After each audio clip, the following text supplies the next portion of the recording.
ETF index mutual funds నేర్చుకుని stock మార్కెట్లో రాణించాలనుకుంటున్నారా? వెంటనే ఈ నెంబర్కి కాల్ చేయండి. సుమన్ టీవీ ప్రేక్షకులకి నమస్కారాలు. భారతీయ పౌరులైనందుకు ముందు మీ కొన్ని విషయాల్లో మీ హక్కులు తెలుసుకోండి. ముఖ్యంగా ఎటువంటి విషయాలంటే, ఇటీవల కాలంలో పోలీసుల యొక్క ప్రవర్తన వాళ్ళ ఇష్టారాజ్యంగా తయారైపోయింది. అంటే రాజ్యాంగ న్యాయస్థానాలు అంటే సుప్రీంకోర్టు, రాష్ట్ర హైకోర్టు పోలీసుల ప్రవర్తన మీద ఎన్ని మార్గదర్శకాలు ఇచ్చినా వాళ్ళ పద్ధతి మార్చుకోవట్లేదు. మీకు యావరేజ్గా చూస్తే ముఖ్యంగా ఆంధ్రప్రదేశ్ హైకోర్టులో ప్రతిరోజు యావరేజ్గా పోలీసులకు అక్షింతలు పడుతూనే ఉన్నాయి. Because of their high handedness.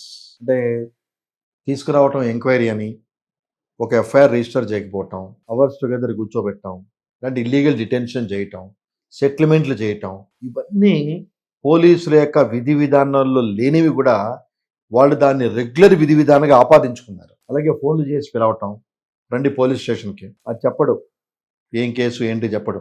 Sir పిలుస్తున్నారు రండి, ఒక కానిస్టేబుల్ ఎవరో ఫోన్ చేస్తాడు, సార్ పిలుస్తున్నారు రండి, వస్తాను రా బాబు, దేని గురించి ఏంటి, లేకపోతే ఏదో పనిలో ఉన్నా రేపు వస్తారు, రేపు కాదండి ఇప్పుడే రావాలి. అంటే ఫ్రెండ్లీ పోలీస్ అని స్టార్ట్ చేసిన కాన్సెప్ట్ ముఖ్యంగా మన తెలంగాణ రాష్ట్రంలో అసలు ఆ ఫ్రెండ్లీ కాన్సెప్ట్ అనేది లేకుండా పోయింది. అంటే ఒక విషయం నేను సమర్థిస్తాను, కొంతమంది వ్యక్తులతో డీల్ చేసేటప్పుడు స్మూత్నెస్ పనికిరాదు, వాళ్ళతో రఫ్గానే డీల్ చేయాలి పోలీసులు. కానీ పోలీసుల యొక్క ప్రవర్తన గుర్రానికి గాడిదకి తేడా లేకుండా ఉంటుంది. అంటే భారత రాజ్యాంగం ప్రకారం సుప్రీంకోర్టు స్థాయి వరకు నేర నిర్ధారణ జరిగితేనే అతను దోషి, అంతవరకు ముద్దాయి. ఎందుకంటే మ్యాజిస్ట్రేట్ కోర్టులో కన్విక్షన్ పడ్డా అతనికి అపీల్ వెళ్ళే వెసులుబాటు ఉంది కాబట్టి అపీల్కి వెళ్తాడు.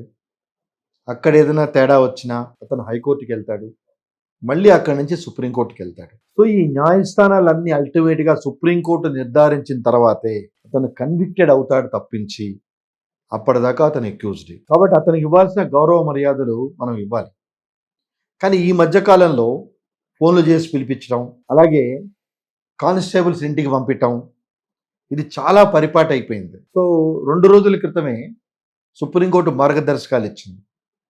సెక్షన్ 35 BNSS అంటే ఎర్స్ట్వైల్ సెక్షన్ 41A CRPC కింద ఈ నోటీసులు వీళ్ళు వాట్సాప్లో పంపిస్తున్నారు. 2 బ్లూ టిక్కులు రాగానే what ever it is reason, నోటీసులు పంపించా రావట్లేదని రిపోర్ట్ తయారు చేయటం, ఏవో గైడ్ లైన్స్ రాసుకొని అరెస్ట్కి పర్మిషన్ తీసుకోవటం, అది ఎక్కువైపోయిందని దాన్ని ఖండించారు. రిజిస్టర్ పోస్ట్లో ఉన్నప్పుడు వాట్సాప్లో పంపించాల్సిన పనే ఉందండి. నిన్న విశాఖపట్నం నుంచి ఒక కానిస్టేబుల్ ఫోన్ చేస్తాడు మన క్లయింట్కి, ఎల్లుండి కేసు ఉంది మీరు రావాలండి అని.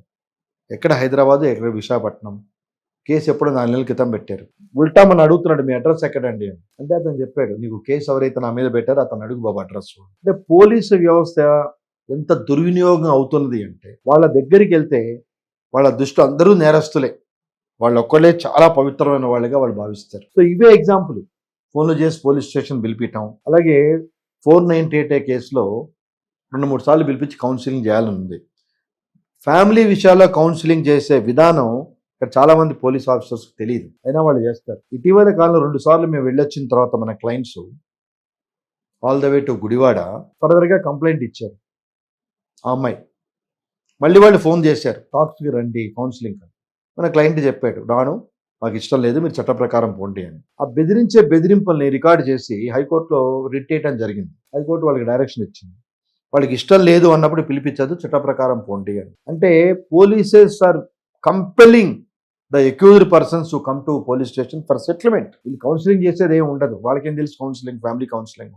అమ్మాయి చెప్పేది అమ్మాయి చెప్తుంది, అబ్బాయి చెప్పే వర్షన్ అబ్బాయి చెప్తాడు, 2 కరెక్ట్గానే అనిపిస్తాయి. అంటే ఎక్కువ సెటిల్మెంట్లు చేసే విధానంలోనే ఈ యొక్క సిస్టమ్ పనిచేస్తుంది.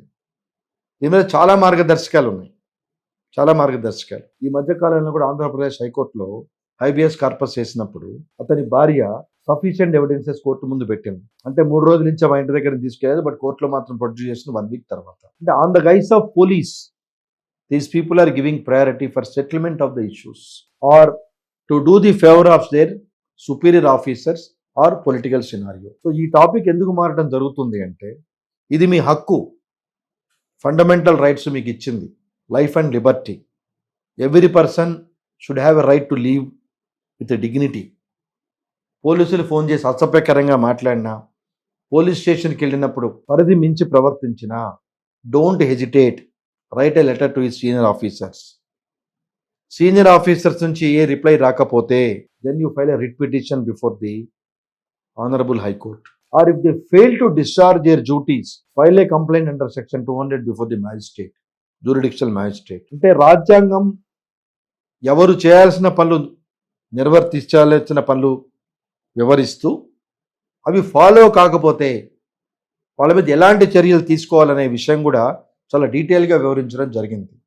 సో ఆ రెమెడీస్ అన్ని మీరు అవైల్ చేసుకోండి, బాగా గుర్తుపెట్టుకోండి. ఫోన్లో ఫోన్ చేసి రమ్మన్నా డీటెయిల్స్ చెప్పకపోయినా, అలాగే వాట్సాప్లో నోటీసులు పంపించి రమ్మన్నా డోంట్ రెస్పాండ్ ఇట్. అలాగే పోలీస్ స్టేషన్కి వెళ్లాల్సి వస్తే వీలైనంత వరకు మీ ఫ్రెండ్ని కానీ ఇంకా మీకు వెసులుబాటు ఉంటే ఒక అడ్వకేట్ని కానీ మీతో పాటు తీసుకెళ్ళండి. ఎందుకంటే అక్కడ రెండు జరగచ్చు. ఒకటి, సెటిల్మెంట్ చేయమని మిమ్మల్ని పోలీసులు బలవంత పెట్టచ్చు. లేదు అంటే మీ మీద నేరం ఉంది కాబట్టి మేము రిమాండ్లో తీసుకుంటాం, లేకపోతే 41A నోటీసులు ఇస్తామని ప్రెజర్ పెట్టచ్చు. సో మీ అడ్వకేట్ మీ పక్కన ఉంటే it is always blessing in disguise. అంటే అడ్వకేట్ ఉన్నా కానీ కొంతమంది క్యారెక్టర్స్ అంటే police officers they behave rudely in their own way. But at least ఒక అడ్వకేట్ ఉంటే జరిగినవన్నీ రికార్డ్ చేసుకొని ఇమీడియట్గా న్యాయస్థానం దృష్టికి తీసుకెళ్ళడానికి వెసులుబాటు ఉంటుంది. ఎందుకంటే పోలీసులు మీతో ఫ్రెండో ఎవరో వస్తే అతను మీరు బయట కూర్చోండినంత హార్ష్గా ఒక అడ్వకేట్ని అనటానికి కొంచెం ఆలోచిస్తారు. అంటే అడ్వకేట్ను కూడా చాలా హ్యూమిలేట్ చేసిన పోలీస్ ఆఫీసర్స్ పోలీస్ స్టేషన్లో చాలా ఉన్నాయి. వాళ్ళందరూ తగిన మూల్యం న్యాయస్థానంలో చెల్లించుకున్నారు, అది వేరే విషయం. బట్ ఆ స్పర్ ఆఫ్ మూమెంట్లో as for as possible that police personnel try to insult you. అదే మీ అడ్వకేట్ ఉంటే కొంత మీకు వెసులుబాటు దొరుకుతుంది. బట్ ప్రేక్షకులు గమనించండి, మీ రైట్. మీరు ఎవరో కంప్లైంట్ ఇచ్చినంత మాత్రాన పోలీసులు మీతో ఇష్టం వచ్చినట్టు బిహేవ్ చేయడానికి అవకాశం లేదు. You has to conduct proper enquiry. You has to take in to consideration of your version. After hearing both the versions only, the concerned police authority shall file the final report.